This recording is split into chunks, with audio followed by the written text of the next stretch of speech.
Assalamualaikum warahmatullahi wabarakatuh.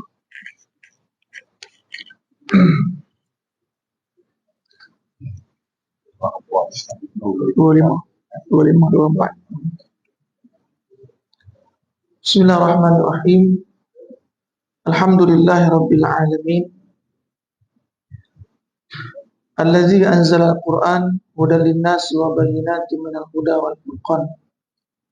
Asyhadu an la ilaha illallah wahdahu la syarikalah wa asyhadu anna sayyidana Muhammadan abduhu wa rasuluh allazi la nabiyya ba'dah.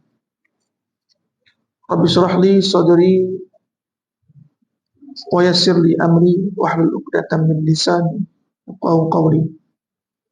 Alhamdulillah, syukur kita kepada Allah, selawat kepada Rasulullah sallallahu alaihi wasallam. Allahumma shalli ala sayyidina Muhammad wa ala ali sayyidina Muhammad. Allahumma shalli ala sayyidina Muhammad wa ala ali sayyidina Muhammad. Allahumma shalli ala sayyidina Muhammad wa ala ali sayyidina Muhammad. Hormati Tuan Pengurusi, hormati tuan-tuan puan sekalian. Alhamdulillah, kita sambung kajian tafsir kita surah Al-Baqarah ayat 144 hingga 147 ke surat 24. InsyaAllah kita sambung kenaan dengan perihal tahwil kiblat, iaitu peralihan kiblat. Qad nara taqalluba wajhika fis sama' falanuwalliyannaka qiblatan tardaha. Allah Subhanahu wa taala mengalihkan kiblat kepada asalnya, yaitu menghadap ke Baitullahil Haram. Kemudian Allah Subhanahu wa taala mengingatkan nabinya agar umat baginda mengetahui bahawa menyanggah kalam Allah dan mengikuti hawa nafsu manusia adalah satu perbuatan yang zalim. Jadi ketika mana Allah Subhanahu wa taala telah pun memutuskan menghukumkan sesuatu perkara, maka ketetapan itu berlaku. Walaupun manusia, walaupun orang ramai tidak menginginkannya, tidak menghendakinya, dan orang yang beriman mestilah mengikutnya. Jadi Allah Subhanahu wa taala mengingatkan Nabi agar umat baginda mengetahui, seandainya Nabi SAW mengikut kemahuan ahli kitab, lalu bersemayam menghadap ke arah kiblat mereka secara berpura-pura kerana ingin menjinakkan hati mereka. Jadi kalaulah Nabi SAW meneruskan perbuatan selepas datang perintah untuk menghadap kiblat ke Kaabah, Nabi meneruskan sekiranya, kan? Maka sesungguhnya semua yang Nabi buat itu ialah suatu perkara yang sebagai penolakan perintah Allah Subhanahu Wa Taala. Tetapi Allah Subhanahu Wa Taala berikan peringatan kepada Nabi Muhammad SAW agar tidak berbuat demikian. Maka tindakan tersebut mengheret kamu menjadi orang yang menzalimi diri sendiri. Jadi ayat ni mengatakan ataupun memberikan peringatan kepada Nabi SAW khas, tetapi secara amnya kepada umat baginda Nabi SAW. Jangan kita ni umat Nabi SAW mengambil ataupun cari perhatian ataupun cari senang hati orang yang tidak beriman kepada Allah. Kita berbuat perkara yang dilarang oleh Allah Subhanahu wa taala dengan alasan, dengan sebab apa? Nak menjinakkan hati orang yang kafir. Ini peringatan kepada kita. Jangan kita buat perkara-perkara yang Allah larang dengan tujuan kita nak jadikan nak jinakkan ataupun nak tarik orang yang kafir, orang yang tidak beriman kepada Allah agar mereka beriman kepada Allah. Tapi kita dalam masa yang sama berbuat kemaksiatan. Maka itu tak boleh, seperti mana yang telah diberitahukan kepada Nabi SAW.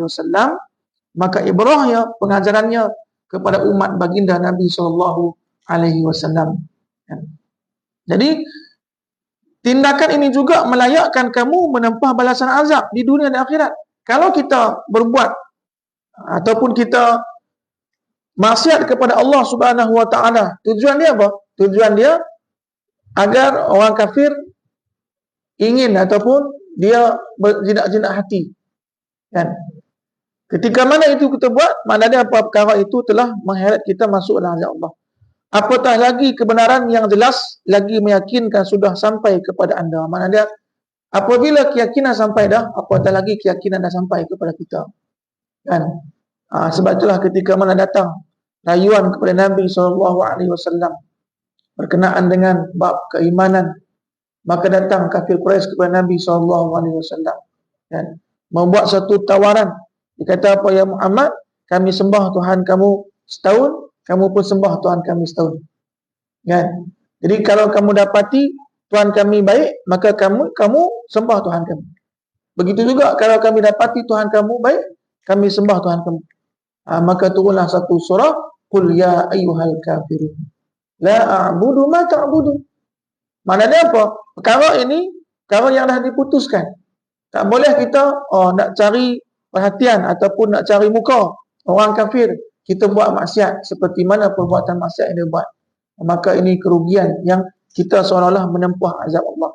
Di samping ilmu yang mantap yang tidak ada kesangsian padanya, iaitulah pelbagai petunjuk dan petanda yang memberi faedah untuk mendapatkan pengetahuan.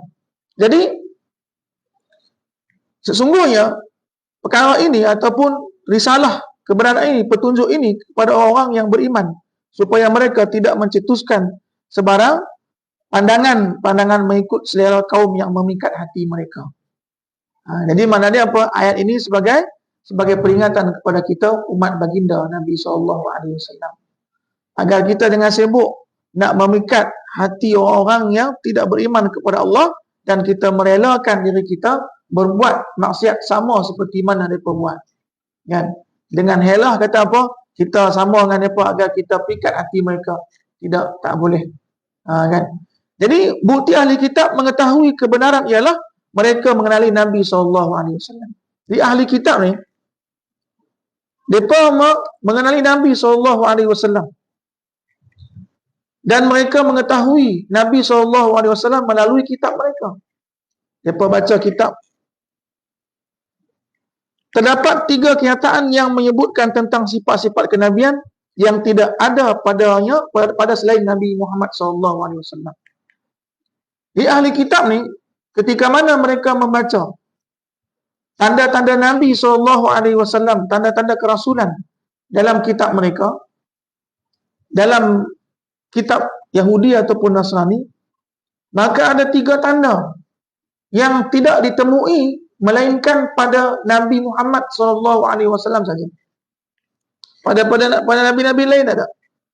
Oleh itu mereka mengenali Nabi SAW seperti mana mereka mengenali anak-anak mereka sendiri, secara tuntas dan sempurna. Jadi segolongan dari kalangan mereka pula derhaka dan menyembunyikan kebenaran secara nyata. Ada sebahagian yang menyembunyikan kebenaran itu. Mereka ketahui tanda-tanda Nabi SAW, tapi mereka sembunyikan. Dan kebanyakan mereka seperti itu. Dan iaitu tentang kenabian Nabi SAW dan Kaabah sebagai kiblat. Sebab dalam kitab mereka telah pun dinyatakan sesungguhnya Nabi Ibrahim AS kiblat asal ialah Kaabah. Semua Nabi-Nabi selepas diutusan Nabi Ibrahim AS semua berkiblat ke Kaabah, ke Baitullahil Haram. Maka ketika mana peralihan kiblat, sepatutnya mereka tak ada komen. Pasal apa? Sebab kembali kepada kiblat yang asal. Memang sepatutnya pun. Tetapi disebabkan hasad, ni dia sebab hasad tadi. Dah penyakit hati. Ketika mana penyakit hati, semua yang orang buat walaupun betul tak kena. Seperti mana kita kaji dalam Amradul Qulub, iaitu penyakit-penyakit hati. Kalau dah penyakit hati dah ada dah, semua perbuatan baik yang datang daripada yang dia hasad dan dengki itu, semua tak kena. Macam itulah golongan ahli kitab. Walaupun dah nyata dah sifat Nabi SAW dinyatakan dalam Al-Quranul Karim, mereka tetap juga tak terima. Dan begitu juga kebenaran mengenai peralihan kiblat ke Baitullahil Haram, mereka juga tak terima. Dan mereka komen dan mereka mengatakan kepada Nabi SAW suatu perkataan yang tidak patut dikatakan oleh orang yang beriman kepada Allah dan Rasulnya. Seterusnya, Al-Quran mendedahkan suatu prinsip, nama dia prinsip umum, iaitu kebenaran adalah mutlak daripada Allah. Ini prinsip am. Makna dia apa? Dalam orang yang beriman mestilah berprinsip sesungguhnya kebenaran itu ataupun kebenaran mutlak datang daripada Allah saja. Ya. Dan bukan daripada yang lain. Sebab itulah semua yang ditaklifkan oleh Allah, yang diperintahkan oleh Allah, semua itu benar. Sebab itulah ketika mana kita membaca Quran dan selepas kita baca kata apa? Shadaqallahul azim. Allah Subhanahu wa taala Maha benar. Jadi kebenaran tersebut berupa perintah Allah dalam Quran. Ini benar. Jadi sesiapa yang mengingkarinya, sebab itulah kafir. Kebenaran yang telah dinyatakan oleh Allah dan perintah ataupun larangan, dia mengingkarinya. Dan maksud mengingkarinya apa? Dia menafikan. Yang hak itu hak, dia nafikan. Yang benar itu benar, dia nafikan. Dia kata yang benar itu salah, yang salah itu benar. Jadi dia menafikan. Jadi yang tiada sebarang keraguan padanya. Al-Quranul Karim, Allah Subhanahu wa taala membuka daripada ayat awal suratul Baqarah apa? Zalikal kitabu la raiba fih. Inilah Quran, suatu kitab la raiba fih, yang tidak ada keraguan padanya. Makna dia apa? Setiap perintah dalam Quran, larangan dalam Quran, isi kandungan dalam Quran, tiada kerekaan dan tiada kepalsuan. Semua itu adalah benar. Itulah shadaqallahul azim. Ya. Jadi oleh itu Nabi Muhammad SAW, apatah lagi orang lain tidak perlu merasa sanksi terhadap kebenaran yang telah diterima. Sebab itulah ketika mana ayat ini ditujukan kepada Nabi SAW dan juga orang yang lain pun sama juga. Tak boleh merasa ragu ataupun sanksi dengan keraguan kebenaran Al-Quran Karim. Perihal apa? Perihal tahwil kiblat, inilah khasnya. Kan? Tak payah ragu. Sebab apa? Itu perintah Allah. Setiap perintah Allah itu benar. Tak boleh kita pertikaikan.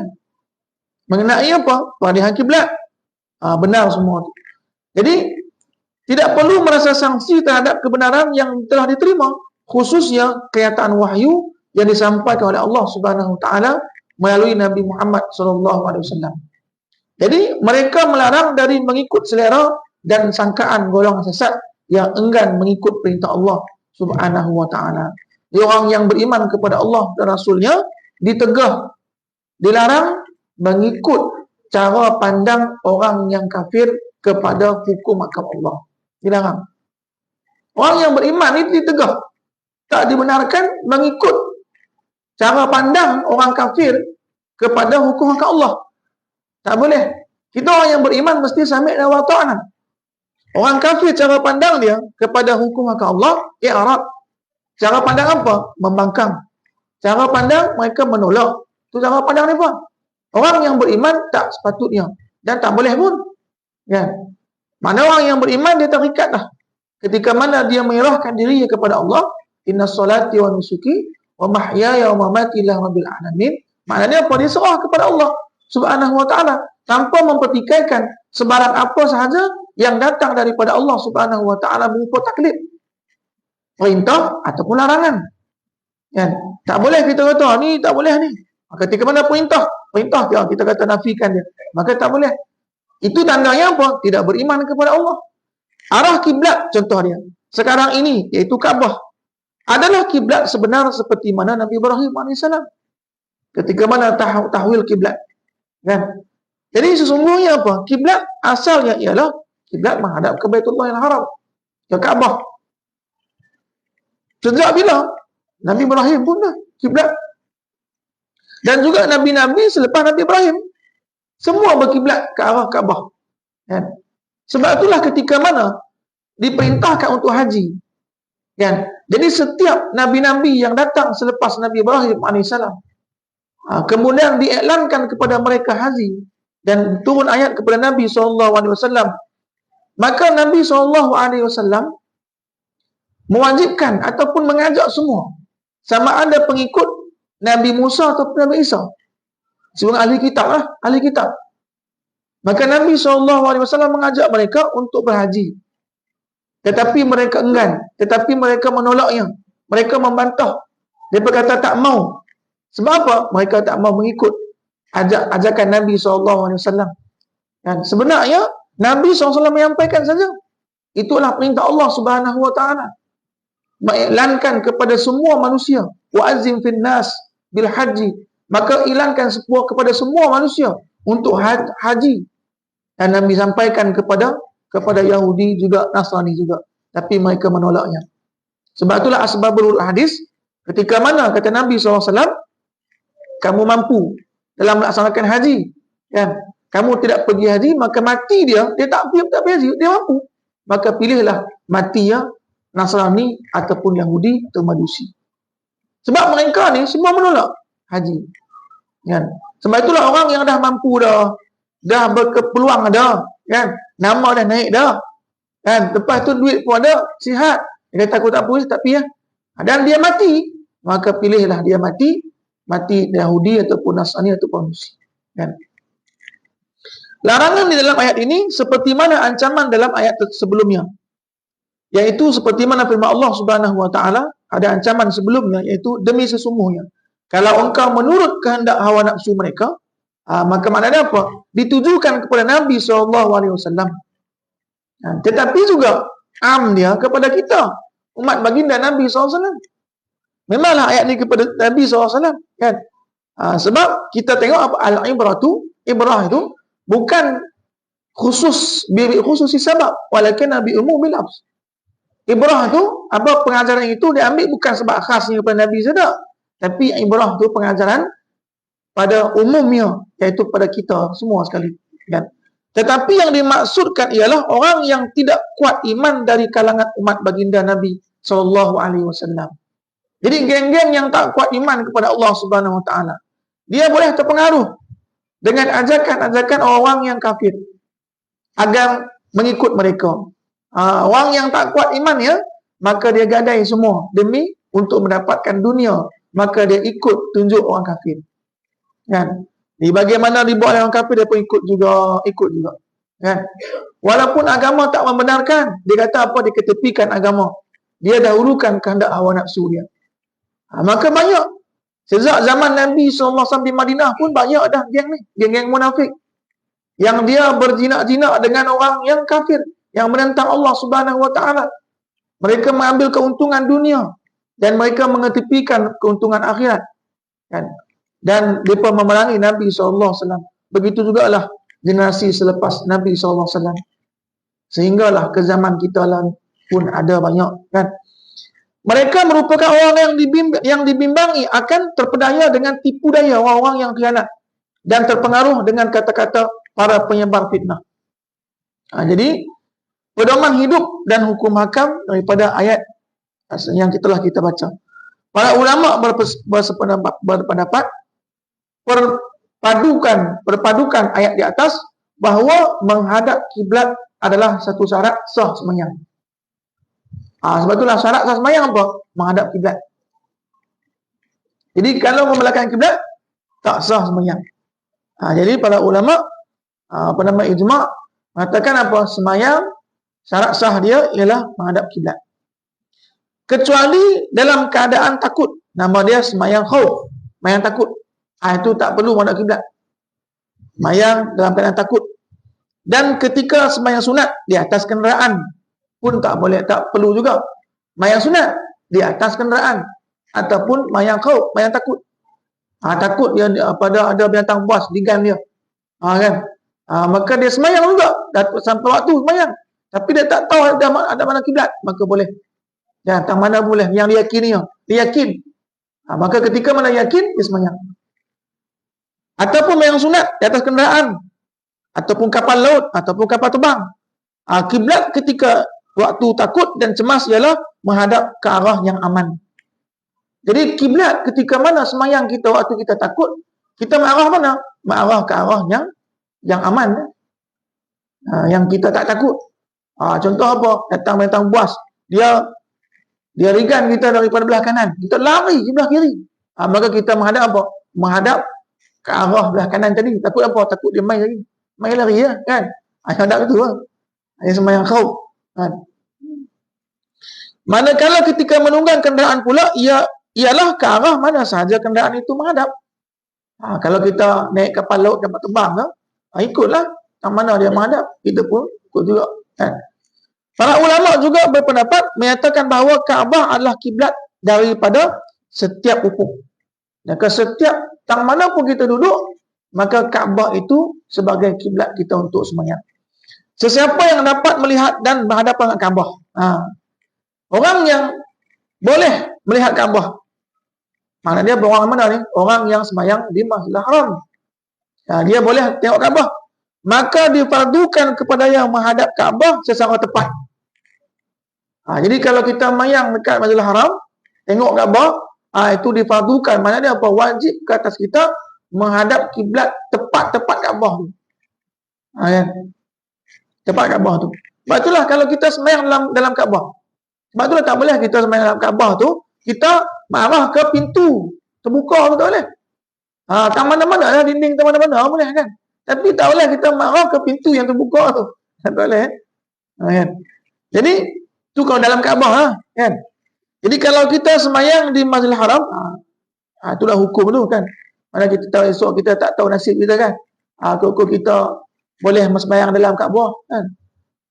Siapa yang jadi Perdana Menteri duk ini kan. Dia melawat kan, yang boleh masuk Kaabah ni raja-raja kan, Perdana Menteri tu boleh kan. Jadi ada orang yang hadir ni esok tak tahu 20 tahun akan datang dia jadi Perdana Menteri. Dia menghadap, dia sembahyang dalam Kaabah. Dia tahu dah, jangan sembahyang mengarah pintu tu kan. Jadi jika ia tidak menghadapnya secara tepat, maka sembahyang yang tidak sah. Jadi kalau orang yang sembahyang di Masjidil Haram, dia tak menghadap Kaabah dengan tepat, maka sembahyangnya tak sah. Dia sembahyang tapi sengit, dia tak menghadap betul, maka sembahyang tak sah. Itu kalau dia sembahyang dalam Masjidil Haram dalam keadaan dia melihat Kaabah. Jadi ia wajib mengulang setiap sembahyang yang telah dilaksanakannya. Kalau dia tak sah sembahyang tadi sesiapa yang duduk dalam Masjidil Haram, hendaklah ia menghadapkan wajah ke arah Kaabah. Siapa yang duduk? Jangan saja dia duduk tengok Kaabah tu. Sebab apa? Sebab Allah Subhanahu Wa Taala membagikan setiap harinya 120 kebaikan, keberkatan. Jadi 40 kepada orang yang sembahyang, 60 kepada orang yang tawaf, 20 kepada orang yang tengok Kaabah tu. Kan? Sebab itulah pertama kali kita pergi, kita nak teruja nak tengok Kaabah kan. Tu. Tengok Kaabah. Kan? Pasal apa teruja? Takut-takut tak nampak. Tak nampak. Tapi memang kita rindu kan. Mana Kaabah? Kita dah jauh dah. Kita nak tahu mana Kaabah. Masya-Allah. Kan? Dan sebagaimana kita tahu sebelum ni, kan, orang yang merindui melihat Kaabah ni ialah orang yang telah pun melihatnya. Itu. Dia tak sama dengan yang lain. Kalau tempat-tempat melancong, kalau kita dah pergi dah, tak mau pergi dah. Tapi kalau ke Kaabah atau ke Masjidil Haram ataupun Masjid Nabawi, itu lain.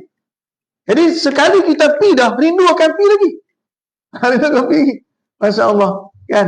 Jadi melihat Kaabah ni, mata kita dia terasa macam dia sejuk ataupun tenang hati.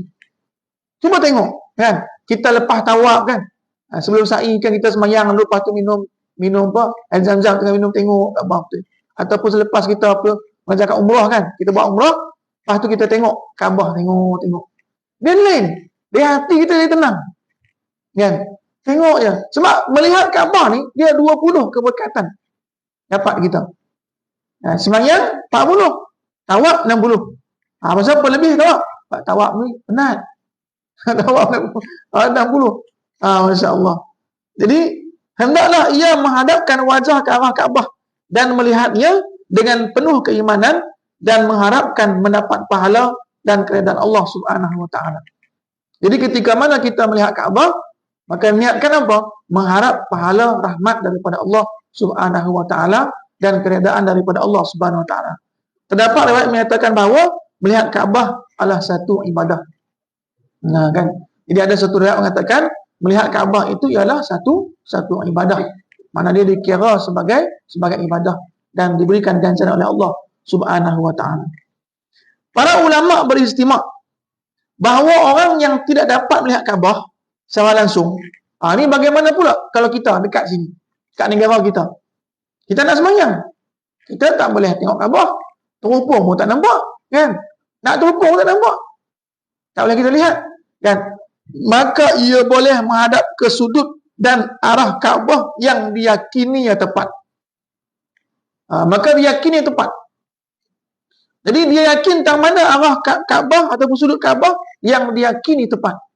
Maka lah ni adalah alat, kan, untuk menunjukkan sesungguhnya kiblat Kaabah tu yang tepat. Ada alat dalam ni, kan.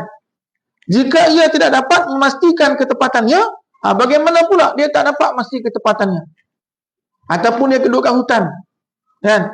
Duduk kat hutan, duduk kat kebun dia, kan? Tak ada, dia tak tahu. Ia hendaklah menggunakan panduan kedudukan matahari.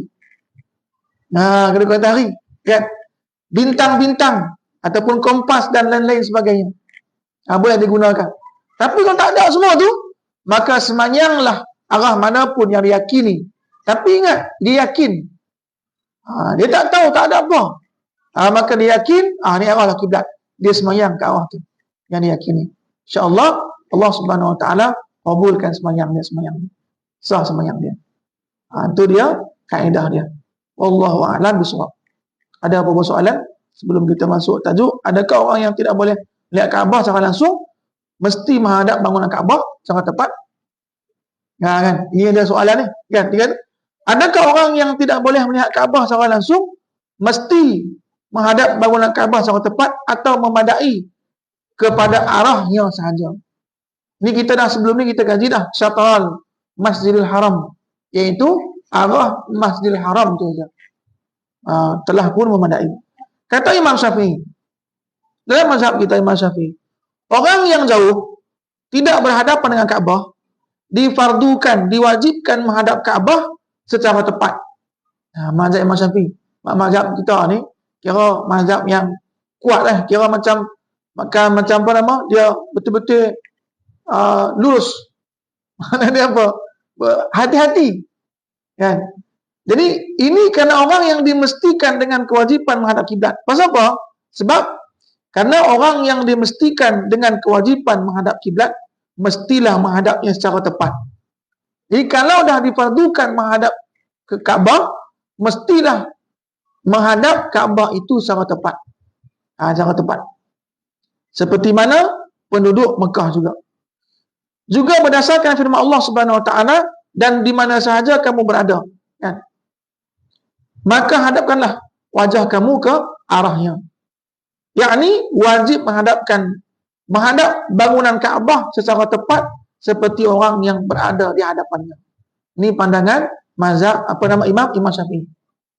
Kan? Pandangan Imam Syafi'i lah, kan?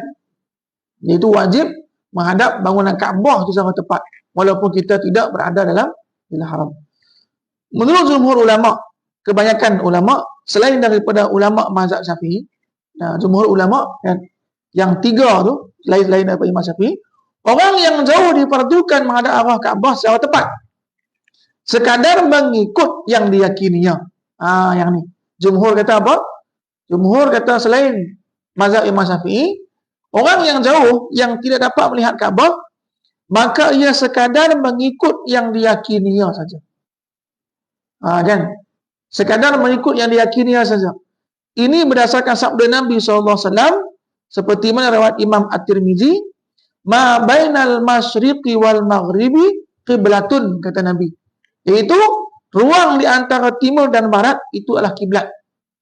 Ruang di antara timur dan barat itulah kiblat, kata Nabi SAW. Jelas daripada hadis ini, seluruh ruang antara timur dan barat adalah kiblat. Kenapa? Jika difardukan menghadap bangunan Kaabah secara tepat, tentu sekali tidak sah sembahyang orang yang berada dalam saf yang panjang dan lurus.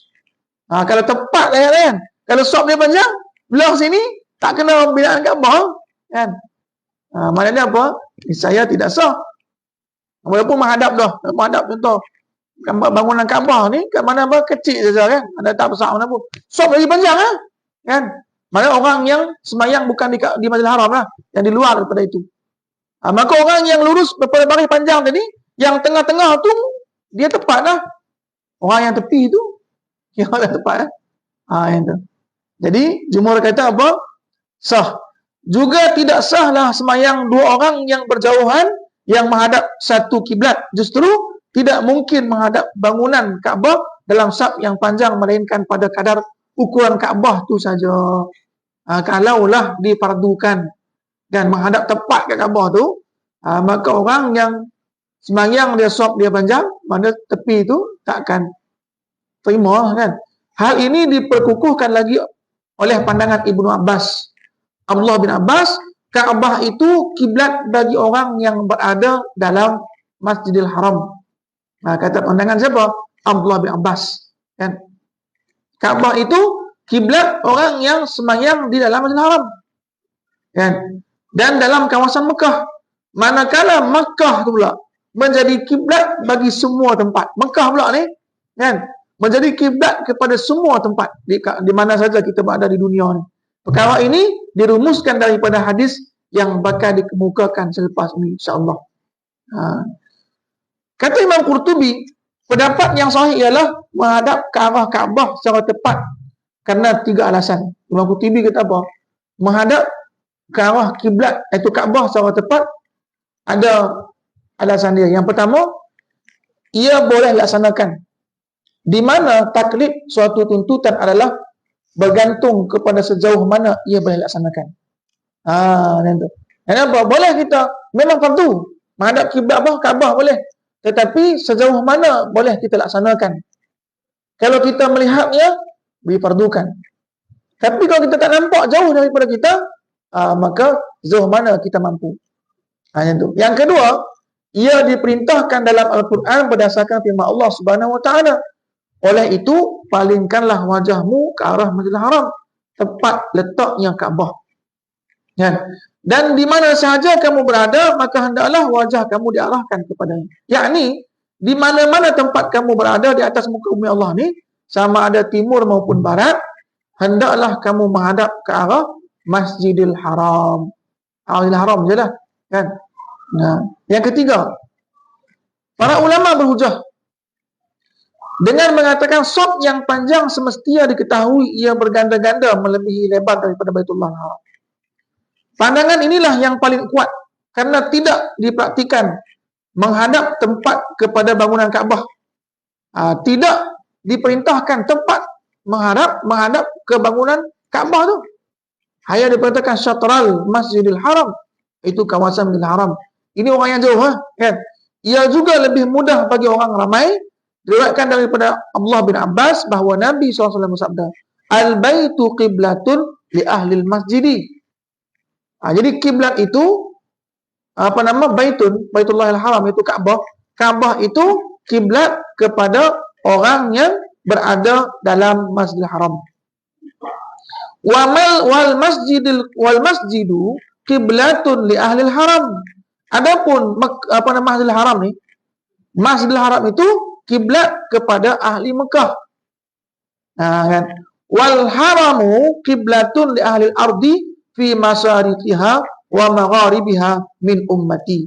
Adapun tanah haram ni, kesemua tanah haram tu adalah kiblat bagi penduduk seluruh bumi, di timur dan di barat, ataupun di kalangan umatku, kata Nabi sallallahu alaihi wasallam. Sebab itulah kita apabila kita tengok kiblat kan, kita guna handset pun adalah ni kan, diarahkan kiblat tu, makna dia apa? Ke arah Makkah ataupun Al-Haram, iaitu kawasan haram tu. Itulah yang ditunjukkan, bukan ditunjukkan terus ke bangunan Kaabah tu kan, tapi ditunjukkan kawasan haram tu. Ekoran daripada perbezaan pandangan mengenai hal ini, timbul pula perbezaan pandangan mengenai hukum semayang di atas Kaabah. Hukum semayang atas Kaabah. Tadi kan kita tahu hukum semayang dalam Kaabah. Dia tahu dah. Tapi di atas Kaabah, macam mana pula? Ada orang semayang atas Kaabah? Tak ada lagi. Kan? Tak ada lagi. Kok esok kan? Ada orang semayang atas Kaabah tu, macam mana hukum dia? Kan? Jadi, Para ulama mazhab Imam Hanafi mengatakan bahawa kiblat adalah pada arah yang menghadap kepadanya. Kaabah dari kerak muka bumi hinggalah ke angkasa. Jadi tetap juga. Kalaupun kita semayang, contoh dia semayang kita dekat atas. Dekat atas hotel kan. Tingkat atas tempat terbang lah. Ataupun itu bergerak kan. Itu bergerak kita dah bahas tadi dah bergerak. Bergerak ni tak mana saja arah kapal terbang tu kita semayang. Ni dia duduk hotel tingkat 40 lah kan. Kaabah kan bawah. Jadi dia menghadap macam mana? Adakah dia menghadap? Dia menghadap macam ni ke? Tengok lah. Ataupun dia macam biasa? Maka dia macam biasa. Sebab apa? Sebab termasuk Kaabah ni daripada bawah ni, bumi ni hingga ke langit. Kan? Mereka mengharuskan semayang fardu atau sunat di atas Kaabah sebagaimanapun ia yang makruh hukumnya. Maka kata apa? Jumhur kata apa? Mengharuskan mayang sunnah atas Kaabah tu, mayang fardu dan sunat boleh, harus. Tapi mereka memakruhkannya. Maknanya apa? Makruh hukum dia. Ini kenapa perbuatan tersebut dilihat sebagai suatu adab yang buruk dan mengabaikan penghormatan kepada Kaabah. Ia juga dilarang oleh Nabi SAW. Dan dia juga dilarang oleh Nabi SAW. Dan makruh. Walaupun dia harus, walaupun boleh, tapi makruh hukum dia semayang di atas Kaabah. Kan? Para ulama mazhab Syafi'i pula mengharuskan semayang fardu dan sunat atas bumbung Kaabah. Kan? Harus, sama seperti tadi, harus. Jika seorang itu menghadap pada tapaknya atau binaannya yang menjadi penghalang yang teguh seperti bendul, pintu yang ditutup, tongkat yang dipakukan atau yang disematkan pada pagar lebih kurang 2/3 hasta atau lebih dengan ukuran hasta anak Adam, sekalipun ia berada jauh dari penghadang itu pada jarak 3 hasta. Kat tengah lah. Kalau dia duduk kat atas sembahyang kan. Kat bumbung Kaabah tu. Para ulama mazhab Hambali juga mengharuskan sembahyang sunat di atas bumbung Kaabah. Tetapi jika sembahyang fardu tak sah. Ini kata mazhab Imam Hambali. Kan? Jadi sembahyang di atas bumbung Kaabah yang sunat harus. Kan? Tapi kalau dia yang fardu tak sah.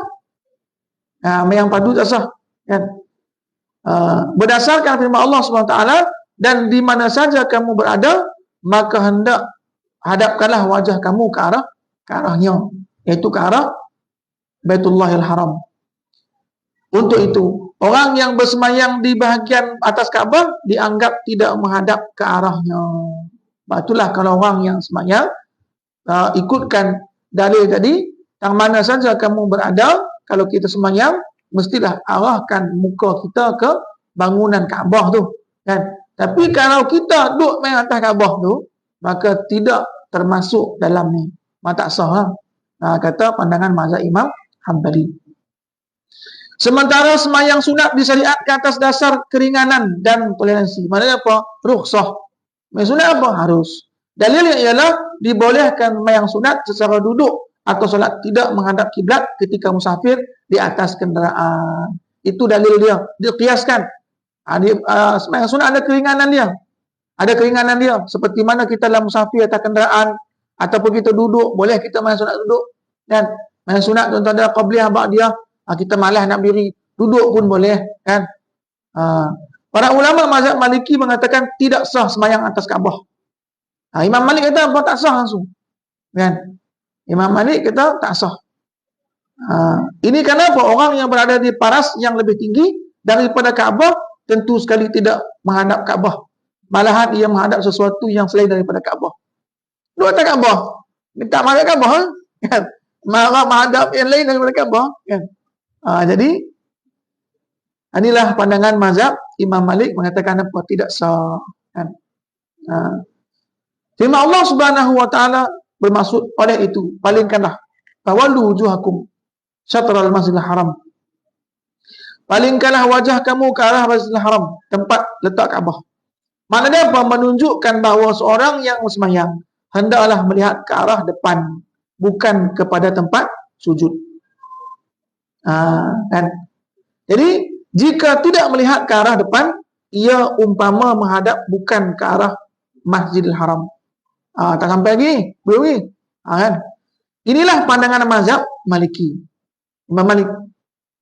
Sebab itulah pada orang yang mazhab Imam Malik, dia tidak lihat tempat sujud itu, dia tengok ke depan. Kan? Jadi sementara menurut jumhur ulama selain mazhab Imam Malik, jadi kita ni mendapat lebih kurang tahulah apa nama bab khilaf ni kan, ketika mana kita tengok sebelah kita sembahyang, kita tengok tempat sujud kan, itu mazhab dia, mazhab Imam Malik itu kan. Disunatkan sembahyang. Jadi jumhur ulama mengatakan selain daripada Imam Malik kan, disunatkan seorang yang bersembahyang melihat ke tempat sujud semasa berdiri. Jumhur kata kan, selain Imam Malik, selain apa nama melainkan mazhab Maliki, disunatkan sembahyang melihat tempat sujud. Ulama mazhab Hanafi melanjutkan pendapat tersebut, iaitu seorang yang sembahyang hendaklah melihat kedua kakinya ketika rukuk. Ketika berdiri tempat yang sujud, ketika rukuk tengok dua kaki dia. Itu kan. Jadi Imam Hanafi, mazhab Imam Hanafi ni kan, melihat hujung hidungnya ketika sujud. Lihat hujung hidungnya ketika sujud kan, sampai ke dak kan. Jadi dan melihat pangkuannya ketika duduk, lihat pangkuannya ketika duduk. Inilah pandangan yang paling sahih kerana ia menepati pengertian menghala dan menghadap ke arah Masjidil Haram. Kan? Tujuan melihat ke tempat-tempat tersebut ialah menumpukan pandangan ke suatu tempat supaya tidak terleka dengan melihat ke tempat-tempat lain. Jadi tujuannya apa? Agar tidak melihat kepada tempat-tempat lain. Firman Allah Subhanahu Wa Taala, oleh itu palingkanlah wajahmu, adalah perintah yang memansuhkan hukum menghadap Baitul Maqdis dan memalingkan wajah ataupun arah kiblat ke Baitullahil Haram. Ayat 145 pula menunjukkan perubahan pendirian ahli kitab dari agama atau kiblat mereka merupakan suatu perkara yang sangat dikesali.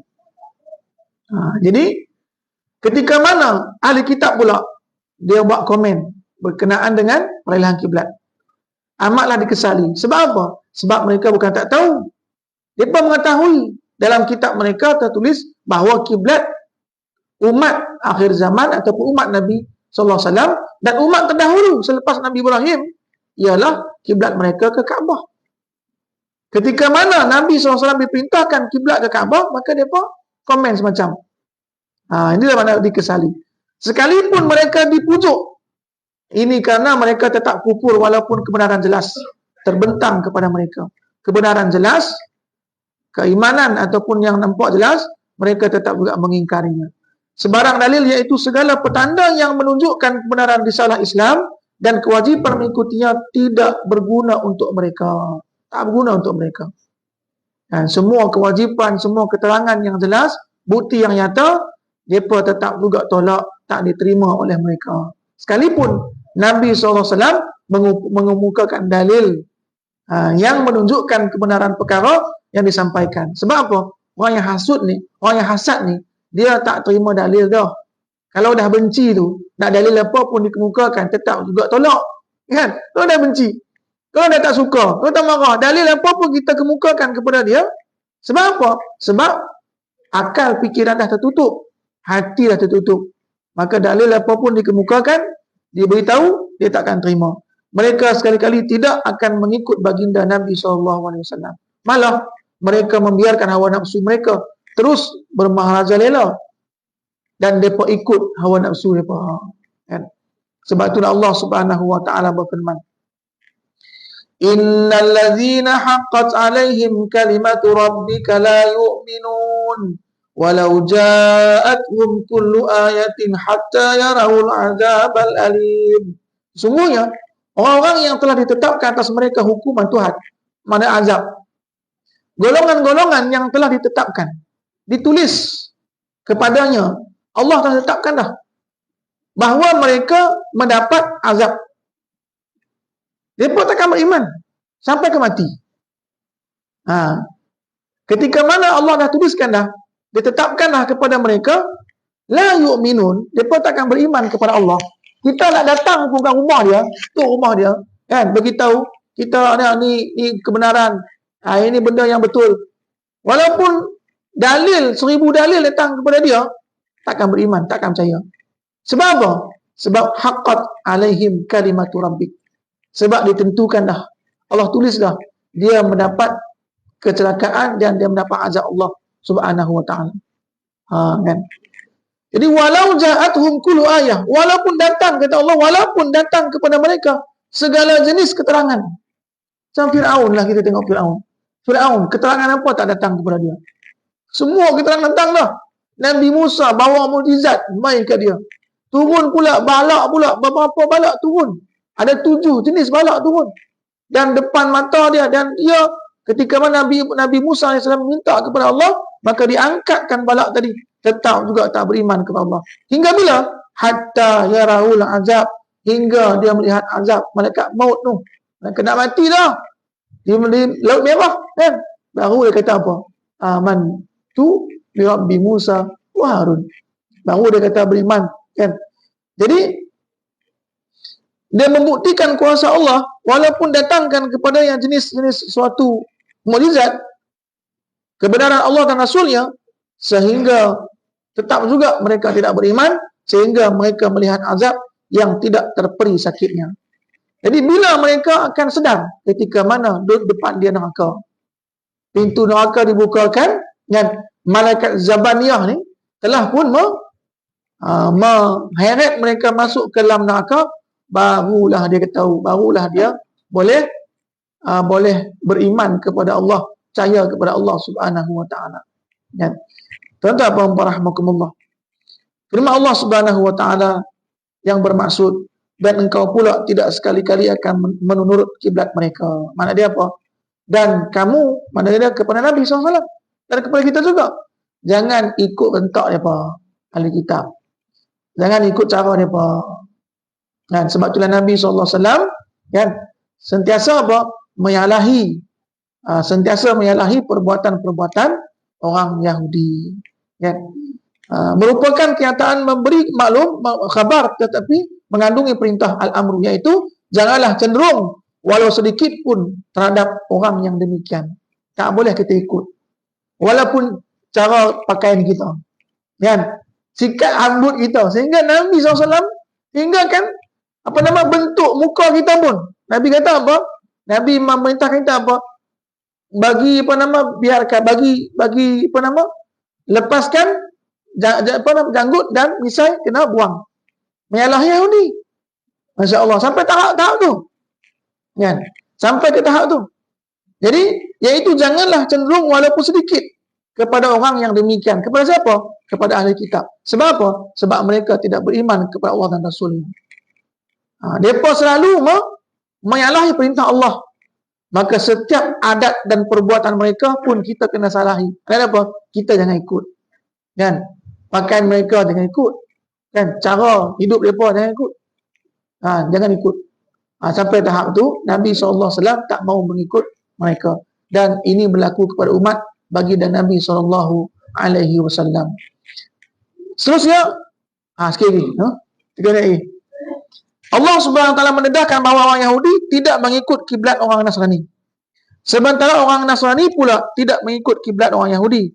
Inilah bukti kesahihan, perselisihan, persengketaan dan kesesatan mereka. Sebab ketika mana mereka dah sesat dah, jangan ikut cara mereka. Kita tahu sesat tak? Tahu. Jangan ikut cara mereka. Jangan ikut join sekali ibadah-ibadah mereka buat. Hukum dia haram. Kan? Hukum dia haram.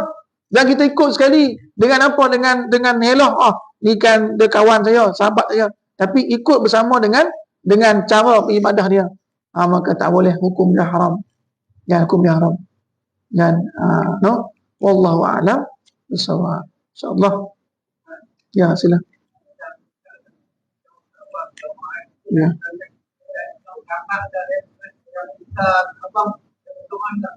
Ya, bukan yang diperintah itu bukan replika Kaabah. Kita menghadap ke Kaabah dia. Berdoa kita menghadap Kaabah, bukan menghadap ke replika dia. Yang gambar dia. Tang mana pun kita berdoa, kalau replika Kaabah tang ni, kiblat tang ni hadap kiblat. Jangan menghadap replika tu. Macam tu. Bukan menghadap replika tu ataupun gambar tu, jangan.